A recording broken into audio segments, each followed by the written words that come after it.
Nathan, thank you so much for joining He's Not Wrong today. I know we have a lot to cover as it relates to the 2024 election. I want to start out by explaining I got my background in public administration and elections. And so after the 2024 election, Rockland County was being talked about. The Election Truth Alliance was starting to gain traction on my social media pages. And it took me a minute to get on board with the idea that there were discrepancies to the level that y'all were reporting in the data after the election, because part of my education was these elections are so safe and secure. These systems can't be hacked. There's no internet connection. And I really had to deconstruct my thought process from what I learned in my program to what we are seeing in the data. And I think that is something in our conversation that's going to benefit a lot of my audience. And there's a difference between, as I know you've said in previous interviews, there's a difference between election denial and there's a difference between the audits that go on the data. And I think that was something that I had to work through in the past few months to get to a place where I was like, you know what, there's something that's not right with what the data is telling us. So with that, I just want to offer you the opportunity to talk about the Election Truth Alliance and how all of this got started. Yeah. So my name is Nathan Taylor. I am one of the 3 executive directors of the Election Truth Alliance. I think we're coming up on 10 months now. It feels like years, but it also feels like no time at all. We started working together back in December, nonprofit, nonpartisan organization. And yeah, we had the same, like, it was pretty much right after the election. I had the question. The other awesome executives had the same question, Lily and Jive. They said, something doesn't add up here.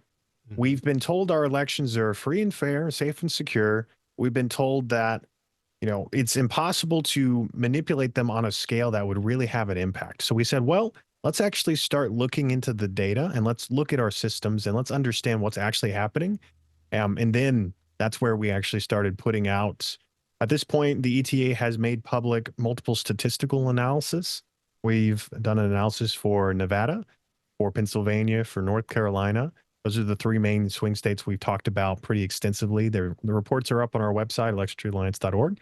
But also, we've now recently made public a special report on Minnesota, which has hand-counted precincts in them for the 24 election. They were small enough where they hand-counted them. And then we've also now started making public not only our statistical analysis of Florida, but also the on-the-ground investigations. Because at the end of the day, the common pushback we get is statistics is not proof of election manipulation. It is at best indication of where you should go and investigate and look. And so the ETA's job right now is we are not only, boots on the ground investigating the places that our analysis is saying there are problems, but we're also pushing through media appearances, through direct engagement, trying to get some of the states, their secretaries of state and their governors to do a second round of investigations as well, a second look. So that's kind of what we've been up to. I'm curious, what is the recent, big things you've heard about the ETA on your end? Yeah, I follow a lot of Democratic political influencers, really in the South. So there's a lot of influencers from Florida that I follow, and they kind of started pushing out on my FYP on TikTok about the Election Truth Alliance and all the data that you've been sharing. So there were really interesting anomalies that we were seeing in the data where you look at past elections and you could see the sporadic nature that humans have with their decision making. And then I believe it was some data that you had either in Pennsylvania or North Carolina. I can't remember which one it was, but it was almost identical across the board. And it was like, you don't have to understand statistics to know that that doesn't look right. And that's really what I was seeing and hearing people talk about. That really I'd piqued love my to. interest. Yeah, so we first started out by looking at the down ballot analysis of multiple states, right? So as you said, Pennsylvania, we've made these types of graphs public for Pennsylvania, North Carolina, where we looked at the presidential race for both candidates. And we said, how do they perform based on every down ballot race or the next big one? So like the senator's the common one. And yeah, we've started flagging that when we look at the data, and we'll show you examples of even more in-depth data, but if we look at the data even at the county level, we're finding patterns that have raised some concerns for how, as you said, they don't look like traditional human voting behavior. People don't vote in lockstep, right? You can't. Yep. It's really difficult to get people to vote exactly how you want at exactly certain thresholds. And normally it's chaotic in general, but at the end of the day, when you add all the votes up, one candidate's got a more amount. Now, what we've started doing is, yes, we put out those initial down ballot analysis. Now we've actually got our statistics use public voter data from the state and or the county, depending on where it is. Some places will put it out at the county level, some will put it out at the state level. And so this is precinct level voting behavior for many of the swing states.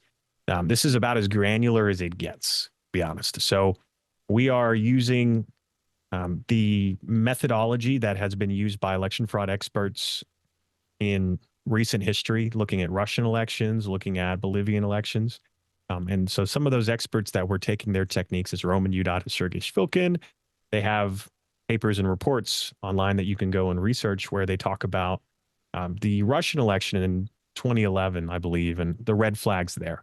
And to put it bluntly, to summarize the concerns at scale, at this point, as we said, we've analyzed all of these different states and we've estimated the potential impact. If the effects we're seeing is vote manipulation, we've estimated that in Pennsylvania, it may be enough to change the outcome of the presidential election. North Carolina, same flags as well. Minnesota, Harris won Minnesota, but we're still seeing tens of thousands of potentially changed or manipulated votes per our analysis.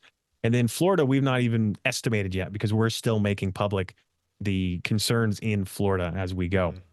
Now, I wanted to cover a few of the main things that kind of come up as we talk about these concerns. And then I'll jump right into our very brief statistics, and then we can talk big picture. So, Okay. main things that come up when we bring up the concerns of could the 2024 election be manipulated, right? That's the red flags we bring up. So we are worried, the ETA is worried based on our statistical analysis, that there are some serious red flags across multiple swing states, across multiple counties and multiple swing states that need to be investigated because they match vote manipulation as documented in Russian elections. And the main pushback we almost always get is, for one, it would be an astronomical effort to manipulate our elections at scale, right? Every state runs their own elections. Every county, in some cases, are in charge of their elections. Yeah. And this is true, right? It's different governments per location. And what we started finding when we started investigating, you even brought this up, right? When you started looking at our voting systems, our voting machines.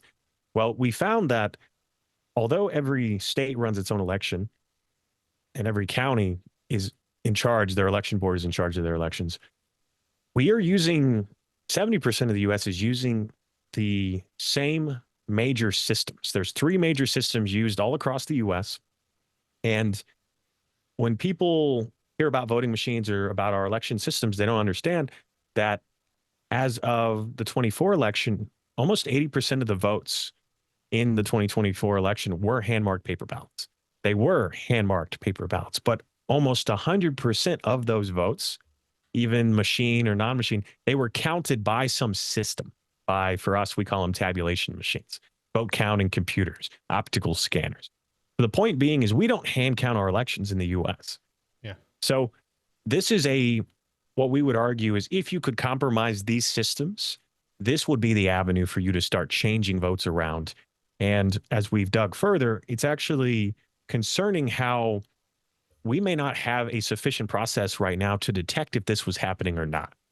And we'll talk a little bit more about that. Now, one little piece I do want to throw in, you've probably heard of this recently, but one of those major brands that runs our election systems and is the same equipment just recently got sold. Have you heard about Dominion changing hands recently? And what are your thoughts on that? The changing of hands of Dominion, it blows my mind that these systems are for sale. It almost seems counterintuitive to there being oversight.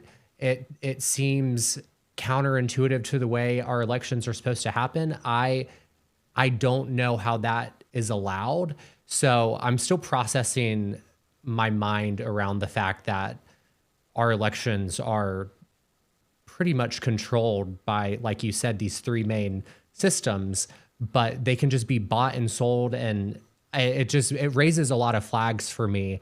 Yeah, and the main concern we bring up being, nonpartisan, we're arguing that the most important systems in the US that determine the outcome of our elections, because they count our votes. Yep. Why should these companies that own these systems be, you know, why should we not know exactly what's going on behind the scenes? Why is the systems we're using proprietary and we don't truly know what operating system they Yeah. run on? We don't know. It's a black box, and that's a red flag because I didn't mention my background specifically, but my background cybersecurity information systems. I was a 25 Bravo computer tech specialist with the Army Guard, and civilian side. Before I actually started doing all of this and investigating some of these systems, I worked for a company that did security operations for banks and other things and network monitoring. And the main concern we bring up now is we are entrusting that the systems that count our votes are counting them correctly when we don't audit those systems publicly. Those are, they're closed source, and there are some companies that get paid to audit them. And I'll just be frank, we've now, as we've started digging into who owns these companies and who's associated, there's a lot of red flags that these companies may not be as nonpartisan as they should be. And Exactly. so now we'll, What yeah, go ahead. I want to ask because, like I said in the beginning, my thought process this entire time has been since my education in public administration and election administration that these machines cannot be manipulated. They cannot be connected to the internet. But then you hear about the sale and that they're not as that it could possibly be partisan. We hear about Elon Musk and providing the internet infrastructure for what a lot of the elections that were back in 2024. So my mind goes to all these different places. And so I'm just wondering, and this might be opinion based for you, but would it be possible for these machines to be accessed via, I don't know, through the internet and manipulated that way? Because we have so many counties and we have so many different. It just Let's seems circle like back. Let's circle okay, back to that because I will not only answer that question, I will tell you some more things that may terrify you okay, very we'll shortly. circle back. But Yep. let's jump into a little bit of the data real quick so we can have that follow up. And okay, so I did Yeah. provide you a couple examples. One of the examples we talk about a lot that goes right into this is we recently released a statistical analysis of Minnesota where we looked at the places that hand counted precinct wise versus machine. So let me pull up on my side the deck I sent you. Yep. And I believe it's going to be, well, let me briefly explain what it is we're doing. So I Okay. mentioned before, we're using statistical methods used by election fraud experts across the world.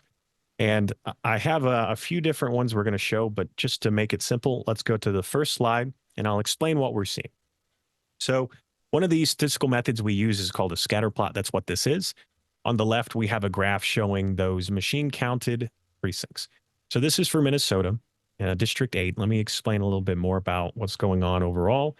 For the 24 election, Harris won Minnesota, but they still use in Minnesota, in a majority of the counties, they use one of the largest voting systems to count their votes.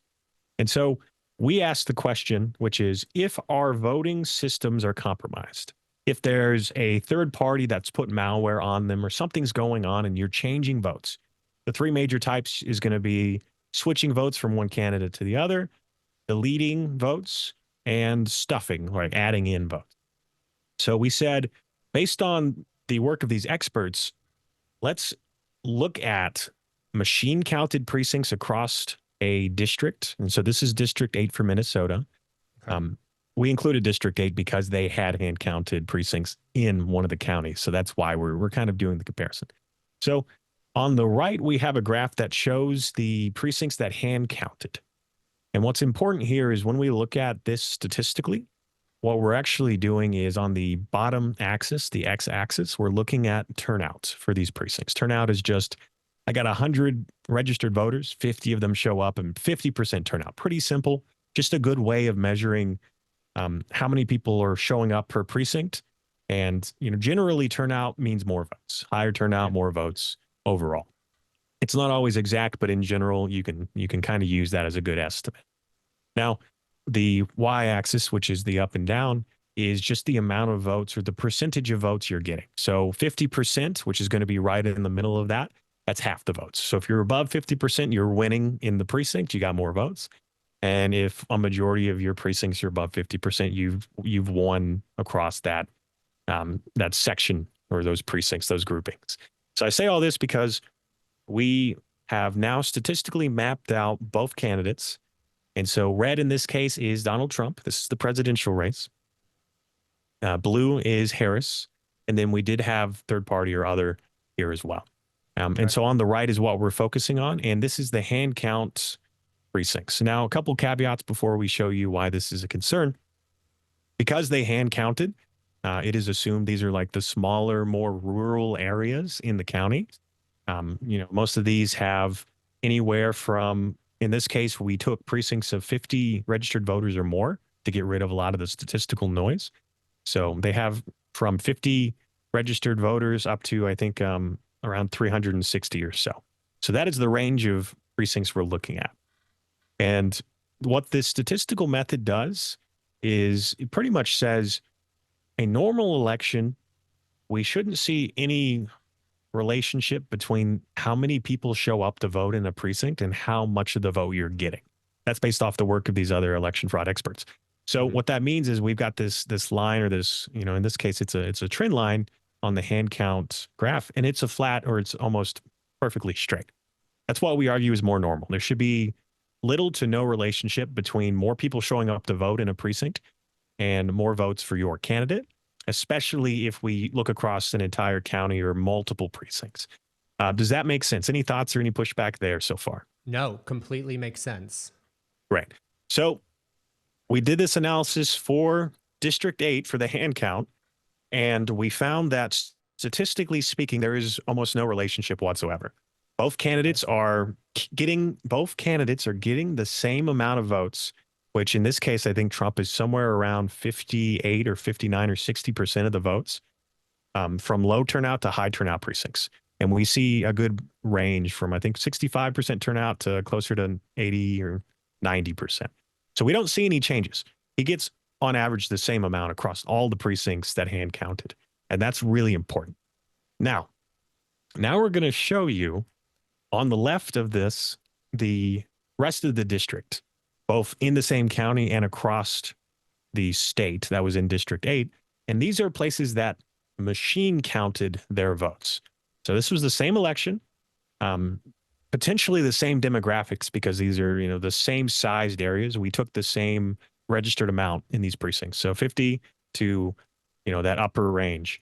And pretty much what we're finding is there is a strong relationship for these precincts that hand counted. And that strong relationship is benefiting the Republican candidate for president across almost all of these precincts. And to put it in basic numbers, we see that it's pretty much a 1-to-1, meaning for every 10 points of turnout, Trump is getting 10% more votes. So that means, let's say, in precincts of 50% or so,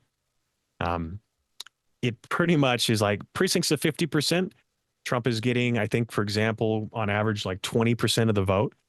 And then every 10%, he's going up by 10% of the vote on average. This is a huge red flag. This actually matches the same problems and the same patterns we're seeing in Pennsylvania and some of the most liberal counties there, like Philadelphia, in North Carolina as well. It's actually similar to what we're seeing in Nevada, but Nevada doesn't vote by precincts. Their voting data is by like location. We're seeing the same effects, though, where after a certain threshold or a certain amount of votes, the Republican candidate begins to get more and more of the votes in Nevada as well. So we asked that question. So we said, if this is indication of manipulation, we do see that hand count looks statistically more normal. Machine count is a serious red flag for some type of algorithm. How do we test this further, right? Or how do we visualize this more? So that was the first slide I showed you, and we'll kind of paraphrase because we don't need to go too crazy. To make this a little more visual for you, if you go to the third slide, we bend it for you. So instead of a scatter plot, lots of different precincts, we just took all the precincts within a band of turnout, so 10%, and we put them all together and we just counted them up. And so same effect, just visualized way better for you. As I said, what we're seeing is we're seeing that compared to what we expect, which is a normal free and fair election where low turnout, medium, or high turnout precincts, you're going to get around the same amount of vote share or percentage of the votes across all of those precincts. Instead, what we're seeing in places that machine counted their votes in Minnesota for District 8, we're seeing that there is a very strong relationship, and you can see it here, where because this is a snapshot, there's no time. It's just after all the votes are counted and added up and reported, we're seeing that precincts with more turnout almost always benefit Trump, more votes. And what's interesting is when we talk about Minnesota, we're kind of seeing this across Minnesota, but Harris still won the state. And what we've started to flag here is we see that although this effect is occurring at lower turnout, it pretty much only starts to truly change the outcome when you get to these higher turnout precincts. So it's like 60%, 70% and upwards is really when a majority of these places are being potentially impacted at large. And then, for example, we don't see this effect for mail-in, and we'll actually show an example. But I'll stop there. And, any thoughts or main concerns or flags? And what are your, like, Just so much of what we heard after the election results came about in November was that it was a change election, that just people were fed up with the previous administration, and it was a change election. And I that makes sense. That there could have been things that the Biden administration was doing that people were just fed up with. They didn't like their high costs. Like, there are tangible things that we could look at, and it would make sense that they would vote the other way. But then when you look at these trends, and the trends are the exact same in the key swing states, I mean, that doesn't explain election. To put it in simple terms, it's not that Trump is winning in some of these places. That's not the issue whatsoever. Yeah. The problem is it's the way he's winning the votes. And as we said, the common pushback we get is maybe Trump's really popular, candidate, right? Well, the problem is it doesn't matter how popular or unpopular, it doesn't matter what your popularity is. Yep. The effect we're seeing we argue, can't be caused by normal voter behavior. There's no way for me to get voters to only show up at high turnout for me. Why? Because you don't know what your turnout for your precinct or your county is going to be during the election. That is something you can only know after all of the votes are cast and in. And we're seeing it's across all of these precincts, this effect is occurring, and it screams a computer-based system or an algorithm or some type of system that once all the votes are in, or as you're counting those votes, you're changing things around, and people can't create this effect. And as I said, we have examples of what normality looks like when we look at some of these mail-in based locations.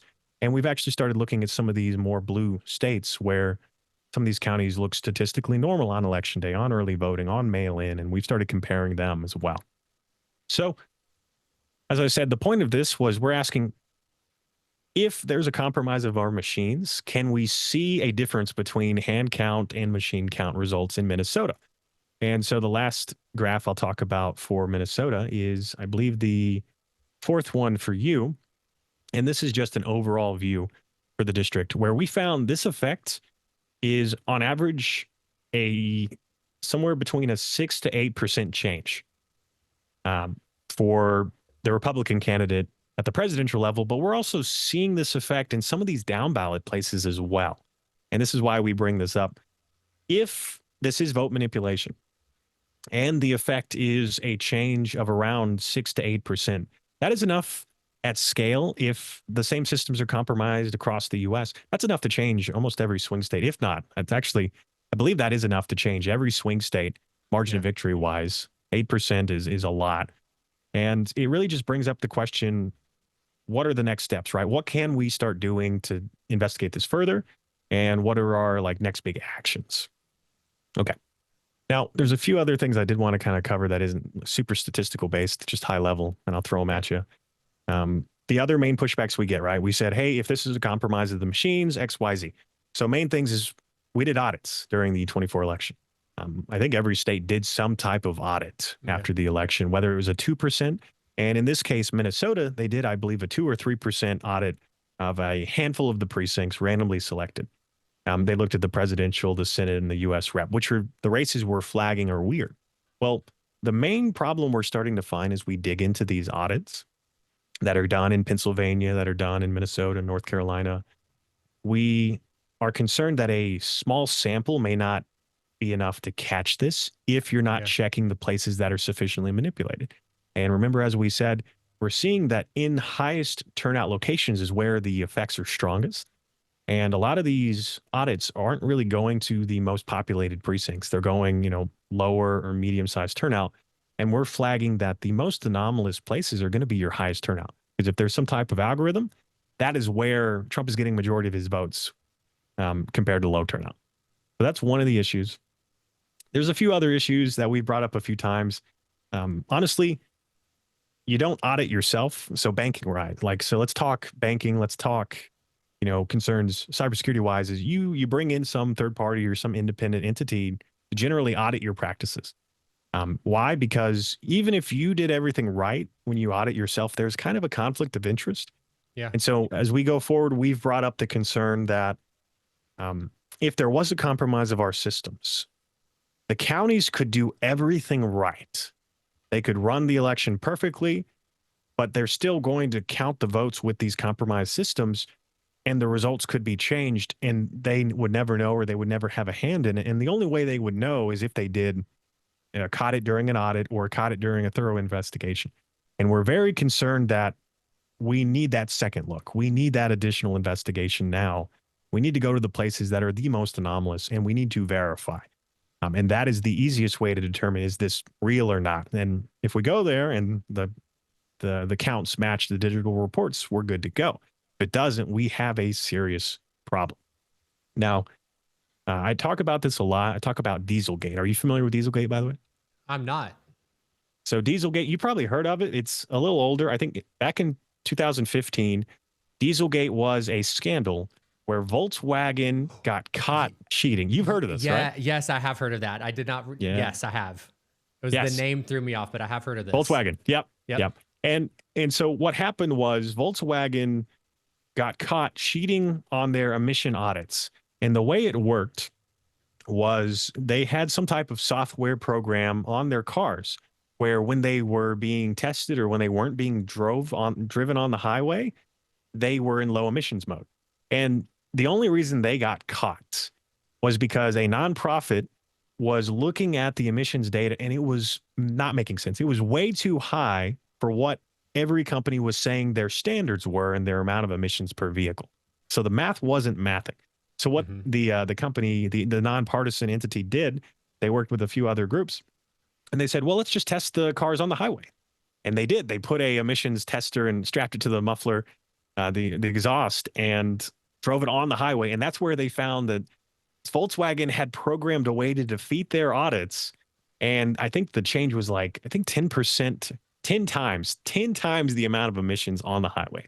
So I bring this up because this is an excellent example of if you can gain access to a computer or to a system and you're going to be tested, which a lot of places, a lot of states in the US do some type of risk limiting audit where they'll test the machines before and after. Well, the problem there is if I put malicious code on the systems, I can only cheat during the window and you'd never catch it, right? The only way you would ever know is if you get down to the physical ballots themselves and you pull them all back out and you count them by hand and you compare them to the results. But you have to do it at scale. So you have to do kind of what Volkswagen got caught, right? They drove them on the highway. So we bring that up because that is an excellent example of if you're going to be tested, you may be able to trick the system. And, I'm very concerned, and our data has started to highlight the same things that was happening there, where the data and the math is not matching. The patterns are not human voter behavior based on what experts are saying is normal human behavior. And it does warrant that second look, right? That extra audit that, let's drive them on the highway, if you will. So those are the main concerns. Now let's talk very briefly about a few other things, and then we'll talk Florida. and we'll Yeah. kind of wrap from there. So as we started investigating these systems at scale, right, we said, let's look at Minnesota, hand count versus rural, or hand count versus machine, red flags there. During that process, there's been some stuff made public under smart elections. You've heard of their lawsuit in Rockland County. You mentioned it. But also Newsweek recently talked about this not too long ago, where, as I said, the companies that audit these systems, for example, ProV&V, I believe, is one of the largest federally approved voting system test labs for Dominion, for ES&S, for Hard Civic, I believe. I'll double check that one. But this company is what's auditing our voters, our vote counting systems, if you will. And what we found is a couple red flags that have started to come up where we said, if you've compromised our voting machines, how could you do it? Well, one of the examples we found that is a concern is ProV&V approved a software update to this main system. So I think Dominion and ES&S both had software updates before the 24 election. And they had them generally in a period, I believe that was after most of the counties and most of the states certified their machines already. And what was interesting, this software update was labeled as de minimis. That means minimal. You don't need to recertify. You don't need to retest your machines after doing this software update.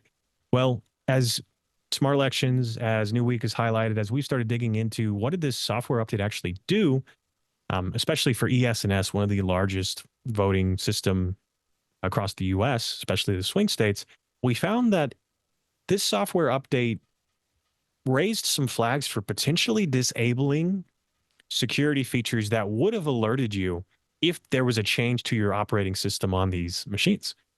So if there was a malware that was introduced to these machines, the traditional security would have alerted you there's a change.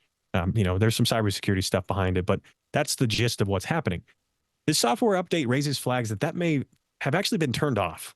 And we asked the question, why would you turn off the security that tells you if someone has gained access to your system, put malware on it, put software on it, whatever? That's just one of the problems we're finding as we dive a little deeper into that. So you asked the question before, do we think it's feasibly possible to have compromised the voting systems? And how or why or what? Well, I will say this. As we said, over 100% nearly 100% of the U.S. uses some type of computer to count your votes. Mm-hmm. As I said, at least 80% of the U.S. used some type of tabulation machine, optical scanner, ES&S, Dominion, Hard Civic, and that's how even paper ballots were counted. Well, as we've started digging into these systems we're using, like in Pennsylvania, like in North Carolina, Florida, they're all using this very similar systems. Florida actually uses Dominion and ES&S. And what we started finding is they're precinct level optical scanners. We call them tabulation machines. Yep. You may have heard of them as vote counting computers. And there is a direct quote from someone during their pre-inauguration rally talking about certain individual really knows those vote counting computers, and they won Pennsylvania like in a landslide. Well, we found that those precinct optical scanners in Pennsylvania specifically, and potentially all across the U.S., they have cellular modems in them. And that's how they upload their results from the precinct to the county systems. And so you ask me the question of, could I compromise, or could a third party or, a bad actor compromise some of these voting systems that count our votes? Well, if they've got cellular modems in them, that is a perfect opportunity to potentially compromise them. But we don't truly know. That's kind of the point, is the more investigations will point to, concerns we don't truly know. But that's one of potentially multiple red flags. Yeah, they are connected to the internet in some of these cases. Like if your phone's connected to the internet, your tabulator is connected to the internet. So I don't know too much more about, what it would take to actually compromise them at scale. I will say this. The data and the reports we put out suggest that this isn't just someone coming into a voting location and plugging a USB drive in. This is too consistent across multiple precincts in multiple counties and multiple states, where it raises the concern that a compromise of the system itself, right? The whatever brand or whatever hardware it is. And it wouldn't just be like someone going and messing with one per location. It's either, as we said, malware you could introduce before, during, or after before or during the election. It could be something that's a supply chain attack. We don't know. But the data tells us there's a problem. Yeah, I would argue that it would almost also be too massive of a task that would require too many people. Like someone would have spoken up by now. There would have been a leak somewhere. So to me, the only plausible explanation is through that ability or through the tabulation device's ability to connect via cellular network. Yeah, if That there's a makes sense. compromise, if it's a precinct level compromise, yeah, it'd have to be something remote, right? Because you'd Yep. start catching people coming in and messing with the systems. Too many points for failure. As we've started investigating further, we are raising flags that there are some common databases that also could be vulnerabilities that, the way the counties report their data. But nonetheless, I'd love to jump into Florida. Yeah, let's hear about it. You alluded to there being an investigation and new data coming out of Florida, so I'd love to hear about that. Yes, yes. So I'll give you the overview of what's going on with Florida. So we recently released a report for Florida, a Yep. preliminary analysis. So it's under the ETA. It's actually on our Substack. It's not on our website yet. And that report encompasses 3 major counties in Florida. Give me one moment. I will pull this up on my end and we'll run through it real quick and then we'll talk big picture at the end and. Okay. So this one is fun for a few reasons. So main counties we looked at Miami-Dade, which is the most populated county in the state. We looked at Palm Beach and we looked at St. Lucie County. Now, what's important here is the two of these, Miami-Dade and Palm Beach, I believe, use ES&S. St. Lucie uses Dominion, but we're seeing the same statistical patterns across all 3 of them. And the main concern we're having as we kind of go forward, it's the same patterns we're seeing in Pennsylvania and North Carolina. And really, it begs the question as we've started digging, what is it just the tabulation systems or is there other concerns with, say, like the voter registration database? So let's look at the statistics real quick. I believe for what I gave you, we don't have to go through all of them. But for example, I don't know what it is for you, maybe the 5th slide I gave you shows the same type of chart as we showed for Minnesota. And it's the same effect. We're seeing that there is a strong relationship between turnout and the amount of votes Trump's getting. And we're seeing it in Miami-Dade. We're also seeing it in these other 2 counties. So that's kind of your first look. Okay, we see it in Miami-Dade. We see it in Palm Beach. We see it in St. Lucie. Now, what's interesting is I believe Miami-Dade is for the 24 election. Trump won Miami-Dade. And let me double check, but I believe this was the first time Miami-Dade had actually flipped red in recent history, which is interesting. This is, as I said, most liberal, most populated county in the state, and it flipped for Trump this time around and hasn't done that before. Now, these other counties, I think Harris still won Palm Beach and Trump won St. Lucie. But as we said, we're seeing the same effect across all 3 of them. So let's talk about what that effect looks like real quick. Yeah, and it'll look very similar. I believe if you go to slide 7. Yep. There it is. So as I said before, we showed the scatter plot, strong relationship. But when we break it down by binning all of the different precincts per turnout, this is the effect we're seeing. And as I said, what we're seeing, to put it blankly or put it bluntly, a normal election should be across all turnout thresholds. Both candidates are getting around the same amount of votes, same percentage of votes. What we're specifically seeing, and this is all 3 of those counties put together. So this is the effect we're seeing across all 3 of them. We're seeing that from 30 to around 60% turnout, Harris is getting a majority of the votes across all of those precincts within that range. But we start to see that same effect we're seeing in Minnesota, we're seeing in Pennsylvania, North Carolina, where higher turnout begins to then have more votes for Trump. We see this change around 60%, where precincts above 60% swing heavily for Trump across the entire county, across all of the counties, all 3 of the counties. Mm-hmm. And on the right is just another way of showing that data. So before we're using 10% bins. This time around, we said, well, let's just put all of the votes, all the precincts and the votes within, certain bins by the amount of votes you're getting. So in this case, I think it's somewhere around 200,000, give or change, per bin. So 0 to 66%, Harris is getting a majority of the votes. after 66%, Trump is getting majority of the votes. As I said, we argue there's no way that you could engage voters to create this effect so consistently across all of these precincts, across all of these counties. And there's no way for you to know 60% turnout and get voters higher. You can't engage voters because you don't know what the turnout's going to be during the election, during early voting. And there's no way for you to be like, well, let's just focus on these precincts that are going to have 60% and more turnout, because you have no idea before the results are in what the actual numbers are going to be. So to only have people show up to vote for you at certain turnout or higher thresholds is arguably impossible. Yeah. So that is the summary. I don't think we really need to cover anything else except for one final piece, which is the 8th slide. Mail in. We visualized this for you. So we looked at Pennsylvania and Florida. And as we've said a few different times, mail in looks statistically normal on average. And here it is for Florida. Here's those 3 counties again. This is their mail in. The other graph was all of the votes. So you had early voting and election day added in, and that's where you were seeing the red flags. Mail in exhibits what we argue is a normal election pattern, right? Where across all turnout thresholds, both candidates are getting on average the same amount of votes. We don't see any changes. We don't see any strong relationship.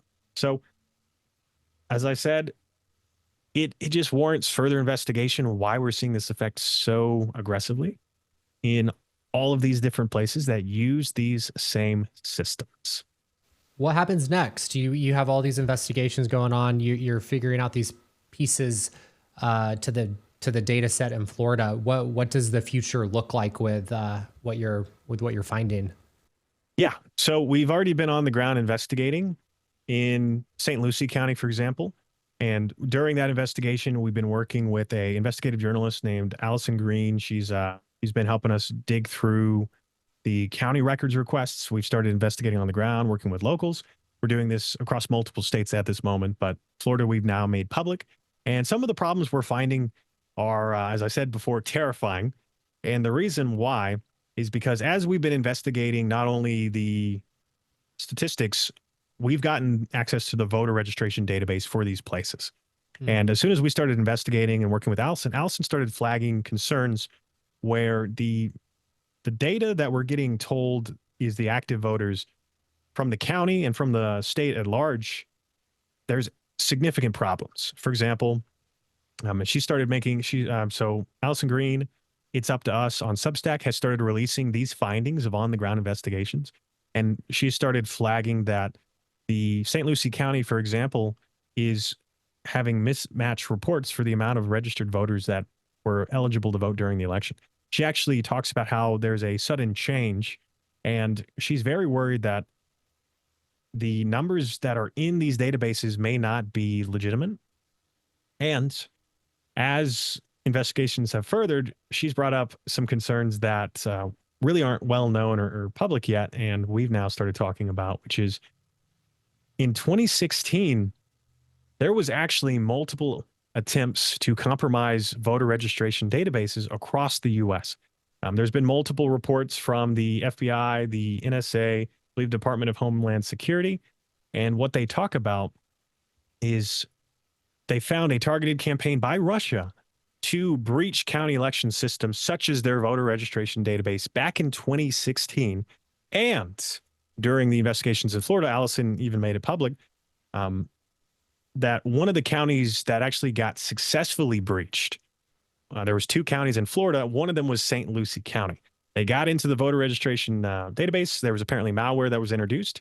There was an investigation, but the investigation said, oh, well, we don't see any changes to the systems.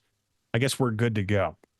The problem we're starting to have now is we're very worried that if they did get in, just having an idea of who could vote going forward is a huge ability to manipulate elections.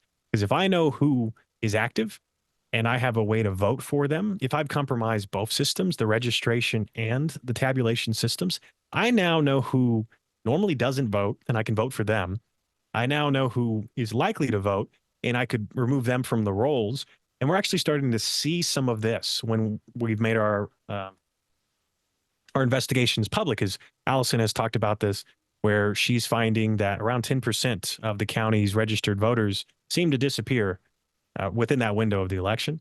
And then we've also made public, as we've done our analysis, the ETA has found multiple precincts across multiple counties in Florida that have over 100% voter turnout, which active voter turnout.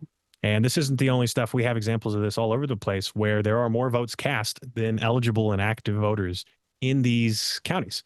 And it's just at this point, as I said, excuse me, we're very concerned that not only was there a compromise of the systems, the tabulation and the databases, but as we've started digging deeper, I actually flew to Florida. I went to St. Lucie County, and I helped do some on the ground investigations where we started going around and knocking on doors in some of the really weird and anomalous places that our statistics and Allison's analysis has brought up.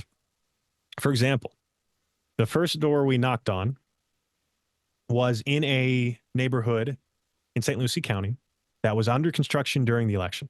So no one lived there. You couldn't register to vote there, right? And we found that they completed construction after the November election.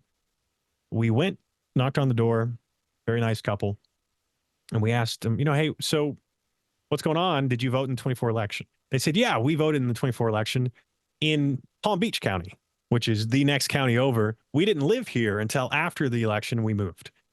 And I said, well, that's interesting because per the county's records, your husband cast a vote in St. Lucie County for the November election. And they said, what? That can't be right. We weren't here. That's impossible. That was the first door we knocked on.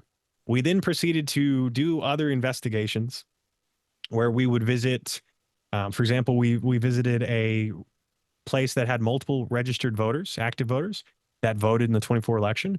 It was a UPS store. No one lives there, but they're labeled as their residential address, their mailing and residential. And per Florida law, like you have to have a residential address. You can't use a PO box. You can't do all that stuff. So that was one of the other places. We also found, I went to a boat marina, asked the owners of the boat marina, multiple registered and active voters who voted. And they, from our understanding, some of them that we talked to the owner and they're like, well, I don't know, majority of these people. And some of them that she did know don't live in the county anymore. So, as I said, as we started doing these investigations, the concern is pretty solidly, if there was a compromise of not only the voter registration database and the tabulation machines, that would be enough to allow you to manipulate elections at scale. And as we've started investigating, we're finding examples of votes that may have been cast for people who did not vote themselves.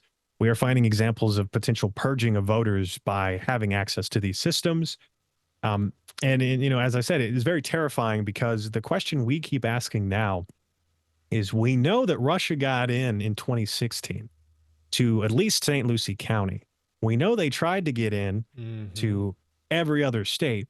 And the question we have now is, what do we not know, right? Yeah. Could there have been a wide scale access? Could they have continued to try and get in? Are they still in right now? I feel like that is so disheartening to hear. That is insane. And personally, very grateful that you're doing that investigation with investigative journalists down in Florida and you're bringing light to this issue. But it's so disheartening to hear that the one thing that gives us power in this country as citizens is under attack, and there's questions around the integrity and the safety of that individual thing that allows us to be heard and to have power. What are things that we can do right now to rebuild that trust and that safety and that transparency within our election system? Because I feel like at this point, with everything you're telling me, we can't really rely on the government to do anything about it right now. And it's going to be up to us to create that change. Yeah. So what the ETA and all of our awesome supporters and friends and other groups we're working with, really what we're doing now and what we're pushing for is we need investigations into the places that are having these problems. We need the state governments to step up, come to the table, and start actually opening these ballot boxes and doing their own investigations, because that is the only way, as you said, if these systems are compromised, the midterms is not very far away. Yeah. And we are very concerned that if you've compromised the systems for the 24 election, why would you stop going forward? And pretty much it comes down to a few things.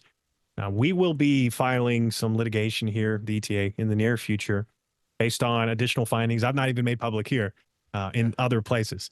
And really, what we need to do is as we go forward and we show that there is a serious concern, we need to be leveraging our ability to reach out to our state governments, our governors, our secretaries of state, but we also need to be, bothering the independent media to talk about this and give it the attention it deserves because we have to investigate and we have to know now. We cannot wait. We still want to vote, right? We still want people to show up in the midterms and vote and be engaged. But we need to know right now if our systems are being messed with. We need to know and we need to deal with it before the midterms. We cannot, and that's what frustrates me is right now there's a lot of public talking about, concerns around the midterms being rigged in other ways. But no one who's in these public offices are willing to say, I'm concerned about what happened in the 24 election. They only really want to talk about protecting the midterms. But for example, You if the can't robber protect the midterms if you don't right, understand the source and the issue. the source of the In problem. the previous one, yeah. And the main thing is if the robber's already been in the house and we're not changing anything, right? We're not changing the locks, the keys, they can walk back in again. So that's really the push right now to get the message out there. I mean, the main thing is we can't bury our heads in the sand on this. A lot of people are very worried, and I feel like some of the Democrats, some of the elected officials, the consensus right now is it is a taboo to talk about this stuff. It is election denial to talk about this stuff. When at the end of the day, it hurts no one to validate that our election results are correct, because as you said, voting really only has a few major purposes for normal Americans. One, it's a way to, choose who's going to represent you. But two, it is a way to remove people who have abused their power. And if I can't vote someone out going forward, if they have, if my vote doesn't matter, then how can we improve our democracy going forward? Right. Yeah. So I feel like Democrats are scared to talk about it because of just the stigma that came around the word election denial from 2020. And again, it can't be stated enough. There's a difference between an audit and looking at things with facts and stats and looking at the trends and drawing conclusions from there, and then having things that are tried in courts. The stats are looked at and they're proven, but then you still deny that. There's such a difference in that. And I wish Democrats would look at that differently. That's a topic for a different day. But your website lays out perfectly a toolkit for everyone to get involved and to be educated, to learn how to get involved, what to do. It doesn't matter if you're a stats person or if you're just now hearing about it and you want to get more information. Can you speak a little bit about the toolkit that you provide on the website? Yeah. So we have a toolkit. We'll actually be updating that as new things come to light, but it's a toolkit for a couple different scripts. So if you want to call your elected officials, governor, secretary of state, those guys have the authority to actually do these investigations, open the ballot boxes in a lot of these states. And, we've got phone call scripts, we've got email scripts. We try and make it really approachable and just be like, hey, here's the concerns, right? Concerned citizen. And what I'm hoping will happen as we go forward, and really why we want people to be engaged. A lot people are paying attention to this. Mainstream media is not. We've not gotten any public, support from any elected officials yet. But the rumor on the street right now is as we continue to dig and make these concerns public, I'm hoping we're reaching a breaking point. And as I said, when we file this first lawsuit, that may be enough to get some of these people to come to the table to demand answers and investigations. And we need to be ready, right? The people need to be ready so that what we find we can act on. And as I said, if there is a compromise of our voting systems and it changed the outcome of the 24 election at the presidential level, that is a very big deal. Yeah. But our statistics and our concerns don't just stop at the presidential race. We've not made it very widely public. We'll have some upcoming reports, but we're concerned that this may scale up and down the ballot in some of these very key places. And it really brings into question if there was a compromise and we make that known and we're investigating it and we find it, then how do we continue to approach a administration that may not represent the American people? Yeah. So Well, Nathan, I appreciate your time and sharing all of this information with me today. I am eager to get it out in front of my audience and to publish this and share it far and wide. I'll be staying posted on your website, waiting for new information to come, and I'll be sharing it as things develop. And I again appreciate your time. Thank you so much for coming on today. Thank you so much for having me.